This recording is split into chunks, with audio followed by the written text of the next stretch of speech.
सुनो ए साकिना ने हाँ की बस्ती, सदा क्या आ रही है आसमां से, क्या आज़ादी का एक लम्हा है बेहतर गुलामी की हयाते जाविदा से। मुअज़्ज़िज़ सामईन, अपने कलम से मीनाकारी करने वाला फनकार जब कश्मीर के बारे में कुछ लिखने के लिए बैठता है तो वो सोचता ही रह जाता है कि फूलों और अंगारों की इस दास्तान को कैसे तरतीब दे। बिल्कुल इसी तरह जब एक मुकर्रर अपने ख्यालात और जज्बात को लफ्जों की शमशीरें यादगार में ढालता है तो उसे एक चश्मे फलक से फिरदौस से भरी कश्मीर की गुलपोश वादियां, लहराते पर्वत, बिखरे दरिया और सरसब्ज चिनार नजर आते हैं तो उसे वहीं पर जुल्म जबर, इस्तिताद और गुलामी और खून से रंगी कश्मीर की सड़कें दिखाई देती हैं। यहाँ मस्जिद हू की मोजें, जख्मी हर पेशानी है, बेकीमत है खून यहाँ पर महंगा लेकिन पानी है, हर सू सिला वबस्त है, हर शाम यहाँ तूफानी है, कितनी सरकश कितनी रुस्वा अब नस्ल इंसानी है। सदर अली वकार हिंदुस्तान जो खुद को आबादी और रकबे के लिहाज से दुनिया की सबसे बड़ी जमहूरियत समझता है, उसने कश्मीर में दरिंदगी की तमाम मिसालों को मात दे रखी है। तहरीर और तकरीर की पाबंदी, कैदोबंद की सोबतें, लाठी चार्ज, फायरिंग, बच्चों और बूढ़ों की हराकत, मुसलसल कर्फ्यू, खवातीन की बेहुरमती और शहरी आबादियों पर फौजी मुहासरे हिंदुस्तान का असली चेहरा बेनकाब कर रहे हैं। जो दबा सको तो गला दबा दो, जो दबा सको तो गला दबा दो, जो बुझा सको तो दिया बुझा दो। सदा दबेगी तो हश्र होगा, सदा दबेगी तो हश्र होगा, दिया बुझेगा तो सहर होगी। मुअज़्ज़िज़ सामईन, वादी कश्मीर यजीदियत को हुसैनियत का पैगाम सुना रही है,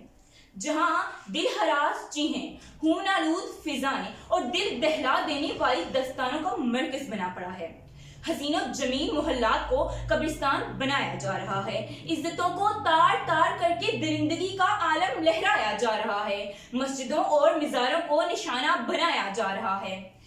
मुअज़्ज़िज़ सामईन, ये कोई किस्सा नहीं, ये कोई कहानी नहीं, ये कोई किस्सा नहीं, ये कोई कहानी नहीं, ये कोई मरसिया नहीं, ये कोई इस्तिहारा नहीं, ये मरसिया इमाम हुसैन नहीं, ये करबला का मैदान नहीं। हाँ, ये लाशों से भरा पड़ा है मगर ये कब्रिस्तान नहीं, ये मेरा जलता कश्मीर है, जहाँ कश्मीरियों ने ये अज़्म कर रखा है कि जुल्म ने अगर की याद जो ताज़ा यजीद की,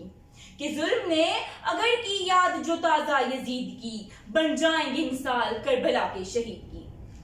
सदर अली वकार पाकिस्तान हर फोरम पर कश्मीरियों की मदद कर रहा है, चाहे वो अक़वाम मुत्तहिदा की सलामती कौंसिल का इजलास हो, बैनुल अक़वामी गिरोह से मुलाकात हो या कौमी असम्बली की कोई करारदाद हो। लेकिन यहाँ पर काबिले गौर बात तो ये है कि दो इमारतों की जमीन बोस होने पर पूरी दुनिया के मुसलमानों को दहशतगर्द करार देने वाला अमेरिका आज खामोश बैठा है। एक सहाफी के कत्ल पर सड़कों पर निकल आने वाली वो फ्रांसीसी कौम आज लबों पर मोहरे लगाए बैठी है। अमेरिका के एटमी हमलों का निशाना बनने वाला जापान इस मामले में कुछ बोलने को तैयार ही नहीं। पाकिस्तान को दुनिया भर में बदनाम करने वाला हिंदुस्तान ये मजालिम बजाते खुद कश्मीर में करवा रहा है। मुअज़्ज़िज़ सामईन, सलामती कौंसिल का इजलास भी अरूजो ज़वाल का शिकार रहा है। आर्मी बरादरी के इस रवैये को देखकर तो ये लगता है कि हमें खबर है लुटेरों के सब ठिकानों की, हमें खबर है लुटेरों के सब ठिकानों की, शरीके जुर्म ना होते तो मुखबरी करते। सदर अली वकार, ये अमन की शुदाई, ये सलामती के ज़ामिन, मसवात के नारे लगाने वाले, खुशहाली के ठेकेदार आज खामोश तमाशाई बने बैठे हैं। लेकिन शायद वो ये नहीं जानते कि कश्मीर की तारीख मकबूल भट्ट, मुजफ्फर वानी और फारूक शहीद जैसे 5 लाख से ज्यादा शहदा ने अपने खून से रंगी है, जो नौजवान नस्ल को ये पैगाम दे गए हैं कि बढ़ा कदम उठा नजर तेरे लिए है बहरोबर, बढ़ा कदम उठा नजर तेरे लिए है बहरोबर, जहां नू के पास बा मेरे वतन के नौजवान, बुलंदियों की राह पे चल के आंधियों के रुख बदल, बुलंदियों की राह पे चल के आंधियों के रुख बदल, मेरे वतन के नौजवान, मेरे वतन के नौजवान, वो मारे